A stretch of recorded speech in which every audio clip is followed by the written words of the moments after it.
It is a Football Friday edition of Palmetto Sports Daily. Welcome into the show. I'm Kevin Bilodeau in Charleston, joined by Rick Henry in Columbia, Teagan Brown in Myrtle Beach, and Carmine Jamay on the road in Louisville, getting ready for the Tigers matchup tonight against the Cardinals, fresh off his trip to Buc-ee's yesterday. We're going to hear much more about that coming up a little bit later. But we are starting off with high school football. It is round 2 of the postseason starting tonight, and we have a huge game of the week here in the Low Country, as it is a Flourtown Showdown rematch between Summerville and Ashley Ridge. These two teams met just about a month ago. Summerville went in as the #1 ranked team in our Friday Night Lights Friday football poll, and they went in, and Ashley Ridge absolutely decimated them. They would go on to win this one 42-19. They were up, I believe it was 28-7 at the half, and they just rolled along from there, and they would lead Ashley Ridge to a region championship, which is why they are home tonight and why Summerville is going on the road. But this should be a fantastic matchup. Winner moves on to the 3rd round of the playoffs next weekend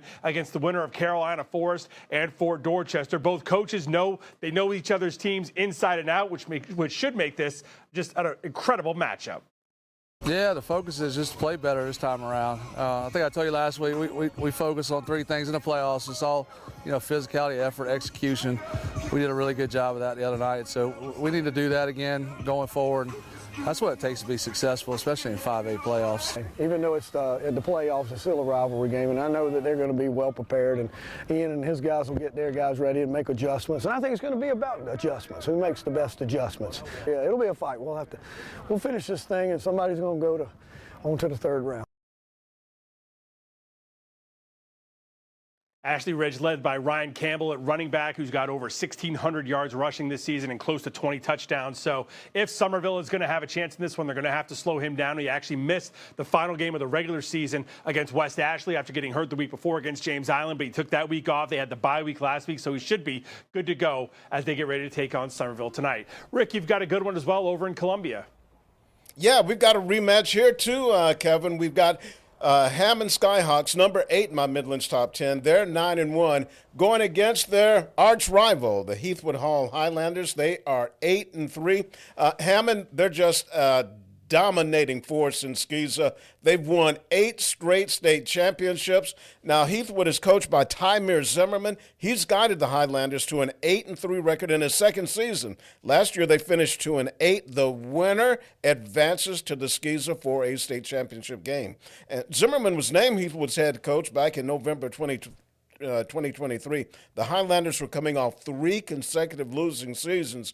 He knew right away that he could turn things around soon for Heathwood. 2 years ago when I got the job, I told them 2 years ago when I got the job that if they buy in and do everything they're supposed to do, that they'll get everything they deserve. And before every game I tell them, all you're doing is getting everything you deserve for the hard work that you put in. And I just knew it by seeing the kids, because every game we went into, we was the same size as every other team. But when they got to the game, it was just everything went different, opposite way. We played in a lot of games last year and the year before that, where it was running clocks most of the games. And so this year, that was our goal, was to just be better than we was the year before, and we just ended up being in this spot right here, which none of us is surprised.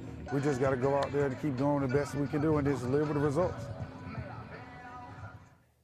And back in September, Hammond, they only beat Heathwood Hall by 2 points, 9-7. So expecting another close, tight game tonight. Carmine, what's happening in the upstate? Hey, Rick. Well, even though we are in Louisville, the upstate is still not far from our mind because of all these high school playoff implications in the upstate. And one of them is Woodruff with a 10-1 record hosting Christ Church Episcopal, which is one of the powerhouses historically in Greenville.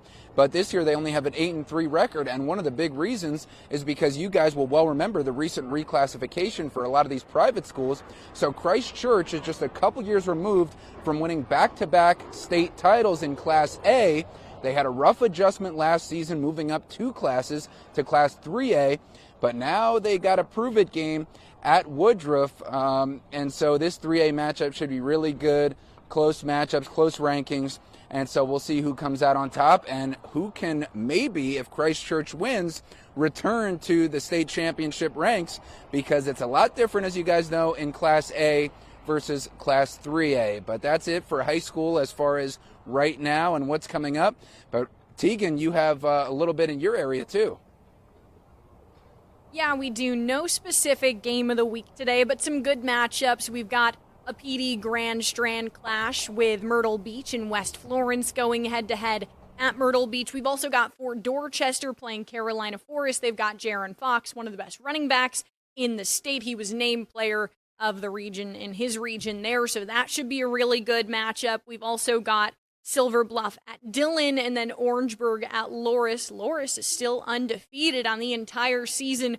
Perfect record so far for them. They've got Moon Gerald, a fantastic QB. He puts that thing in the air constantly in games, and he also knows how to run it. So we've got some good matchups tonight, and we've got more football coming up on the other side of this break.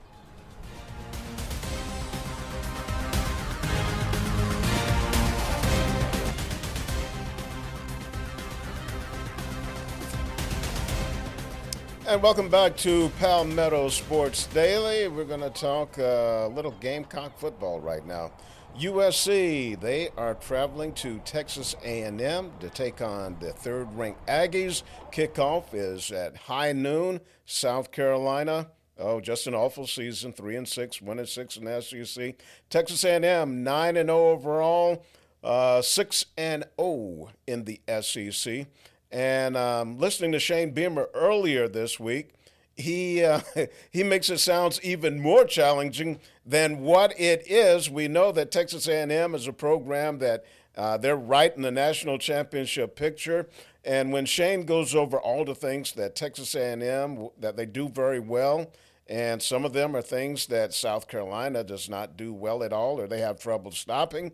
And he also likes the venue there at Texas A&M. Let's listen to Shane.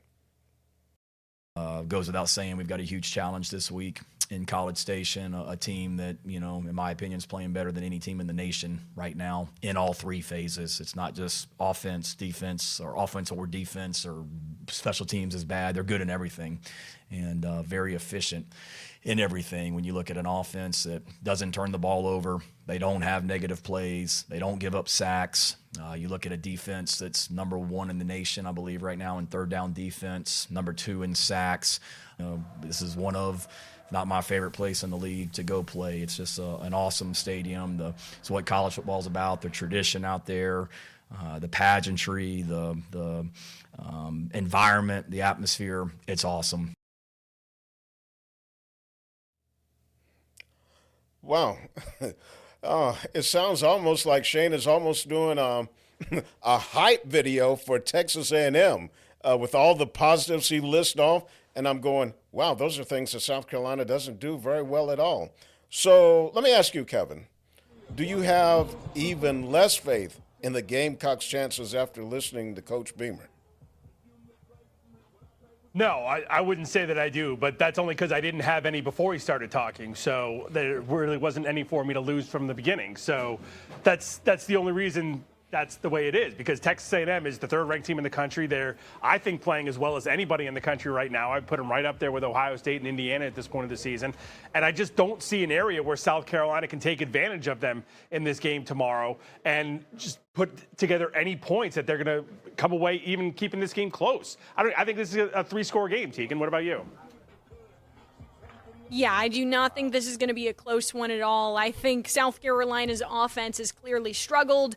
Will Mike Furry being the play caller make a big difference? Honestly, I really don't think so. I don't think there are many weaknesses of Texas A&M to expose here for South Carolina. So I see this being a 3-score game as well. How about you, Carmine?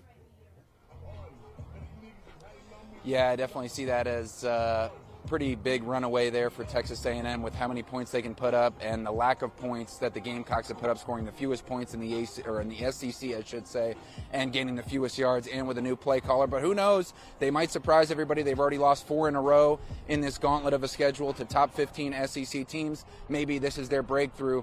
Speaking of coaches talking about other teams, here's Clemson coach Dabo Swinney talking about Louisville, specifically the embarrassing loss they had at home last year to an unranked Louisville team, 33-21 at home at Memorial Stadium. That last season snapped Clemson's 6-game losing streak. And this time, Louisville's ranked 20th in the country, and they're playing them right here in Kentucky on the road. So here's Dabo about how they try to slow down the Cardinals tonight. They're very committed to run. It don't matter who's back there, they're going to run that ball. You better stop the run. Somebody's handing that ball off. You better stop the run, especially when it comes to the stretch and getting cut backside, getting cut in half, and guys gashing you on the cutback. So that ain't going to change. And so that's where it starts. And they ran through us. I mean, it was embarrassing to watch last year.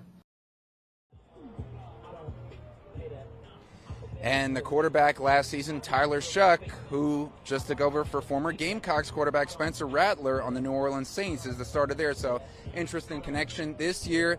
Miller Moss is the projected starter, but that's not exactly what Coach Brom has doubled down in support of Moss. So we'll see exactly how that quarterback deal goes here today. But this season, Louisville averaging more than 150 rushing yards per game. So still that ground and pound is a way they try to gash the Clemson defense, which is good for Clemson because their pass defense has been their biggest weakness so far. But that's not the only thing going on here in Louisville, Kentucky. Let's take a look at this video because we got a custom bat made at the Louisville Slugger Museum. We went there earlier. Incredible connection also to Palmetto Sports reporter Ella Grogan's family.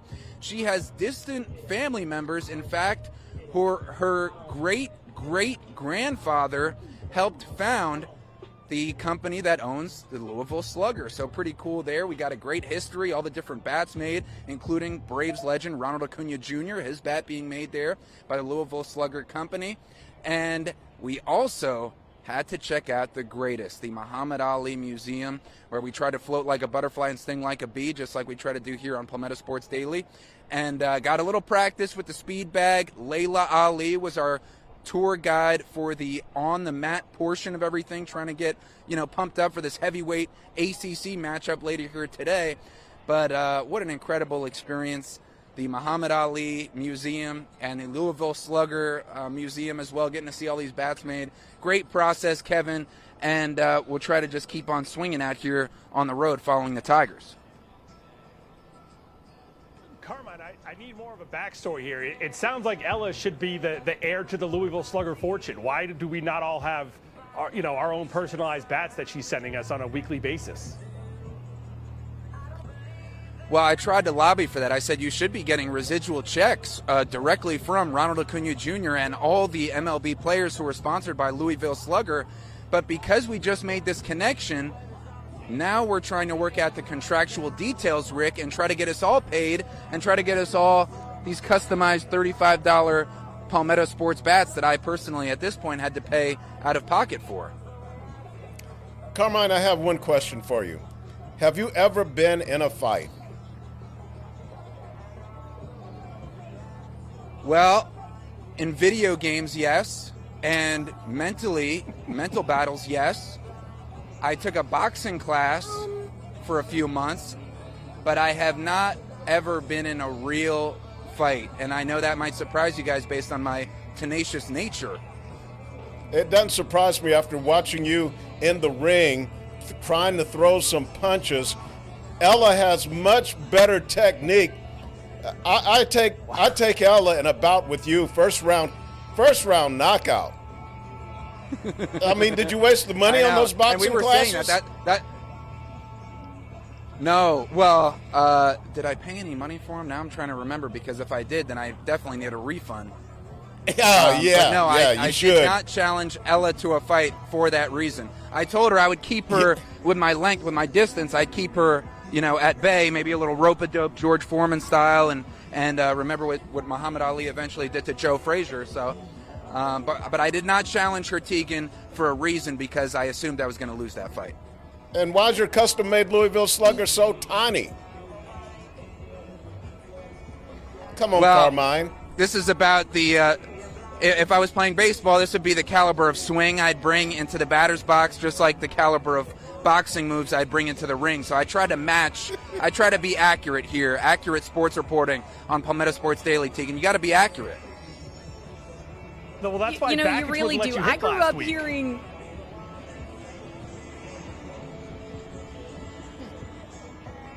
Anyways, there's a lot of talking. Anyways, I grew up, hearing a lot of boxing stories from my grandfather. He actually interviewed Mike Tyson a handful of times. I worked at the Olympics and did a bunch of stuff there with him.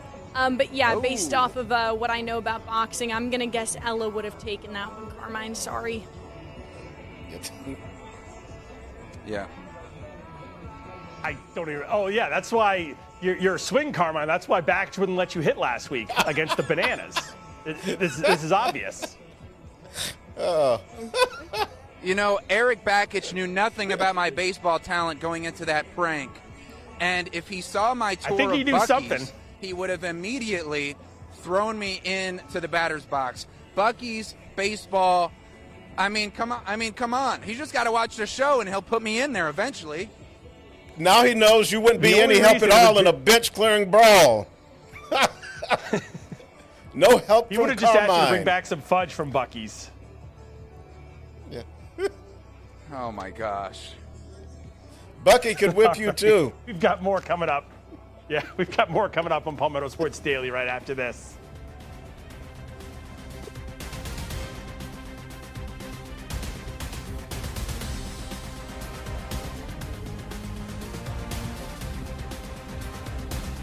Welcome back to Palmetto Sports Daily. We've got a team in South Carolina that has already reached bowl game eligibility. Coastal Carolina with 6 wins on the year after beating Georgia State last weekend. And now they're getting ready to hit the road to head to Georgia Southern. Georgia Southern 4-5 on the year. So they still need 2 more wins to get bowl game eligibility. They've got a little bit of added motivation there. And then Coastal Carolina, they've really found their groove. Samari Collier at the helm. You see him right there. He has really advanced this offense, and he knows how to handle the ball. He knows how to make good decisions. And that was something that head coach Tim Beck talked about in his press conference this week, just that it has really made a difference. We're not putting the ball in jeopardy. I think right now Samari's done a very, very good job of knowing if something's there or not. You see him throw it away, or you see him throw it out of bounds, or he runs it, and he gives us an opportunity to fight for the next down. That gives us a chance to stay on the field, and then we're converting those, and we're staying on the field. We're also seeing them put the ball in the air more, use more of the receiver room. Carmelo English, a transfer into Coastal this year, had 2 touchdowns last game. I really think he's going to be utilized from here on out more than that. There's one of the touchdowns right there. So he got that. That's Carmelo English. And yeah, I think that Coastal really could go into this one, dominate if they play how they have been. But guys, I want to pose this to you because the odd makers have Coastal as a 2.5-point underdog to Georgia Southern, which kind of surprised me. I'm just curious on your guys' thoughts about Coastal being the underdog, Kevin. I'm not too surprised. I think Coastal is still the better team, but you still kind of get that home field advantage. Usually, it used to be that was about 3 points, and that's what, if it was a 2.5-point spread, that means they think Coastal's the better team, but they're still giving Georgia Southern a little bit at home. I was a little surprised it's that high. I would probably put it at 1.5 at this point, but I think Coastal's the better team. I think they go in and they pick up another win this weekend, Rick. Yeah, I'm with you, Kevin. I would think it'd be like 1.5 because the way Coastal is playing, I mean, they've really found something. They look very impressive. So I got to pick with Coastal in this one, definitely. Carmine? Yeah, Rick, and I have a question for you about what you think would be an appropriate point spread a couple games from now with the Gamecocks against Coastal Carolina. What do you think? Clearly the Gamecocks being favored, but what do you think would be a realistic point spread there? Wow, that's a good one. I would think they'll probably give Carolina, I'll say 10.5, 12.5. I'm going to be conservative with that, just because their offense, we don't know what they're going to look, and you give them the benefit of the doubt because they are an SEC team. But I could see Coastal coming in here and making Carolina really sweat. think that's a conservative bet, Rick, but I would put it even lower, honestly. I'd say maybe around 8.5, especially if they lose to Texas A&M this week and Coastal goes on the road and beats Georgia Southern, then Coastal comes in with all kinds of momentum, and South Carolina won't have won a game in, 6-7 weeks? So I would put it even lower than that, Teagan. Yeah, honestly, I think I'd go with a 7.5 point spread there, just because of the way that South Carolina's been playing. Yes, it's SEC versus SBC, but I don't know. I think that game will be a lot closer than we think, and I don't necessarily see that game going one way or the other right now. But again, Coastal Carolina and Georgia Southern kicking off Saturday at 6 o'clock. We'll have more on that next week. Of course, we'll also have more on the other side of the break.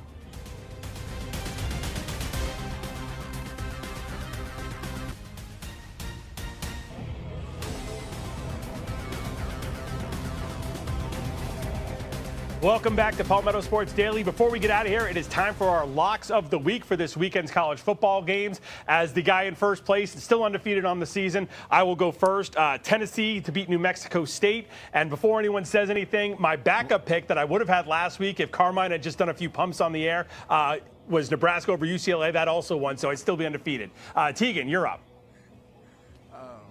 Wow, gotta follow that up. Okay, I'm gonna take Duke over Virginia.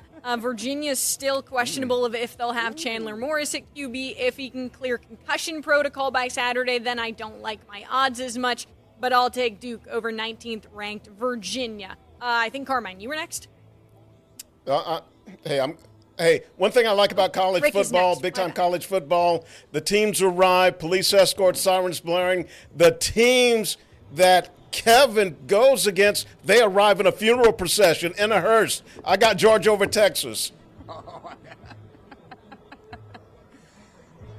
Yes, so I got 11th ranked Oklahoma over 4th ranked Alabama at the Crimson Tide in Tuscaloosa because my girlfriend is a Sooner. She graduated from Oklahoma. She loves Brent Venables, and BV just represented Clemson, just like we are covering the Clemson Tigers here in Louisville. But we'll see you right back here on Monday. Thanks, everybody, for joining us. Have a great weekend of football.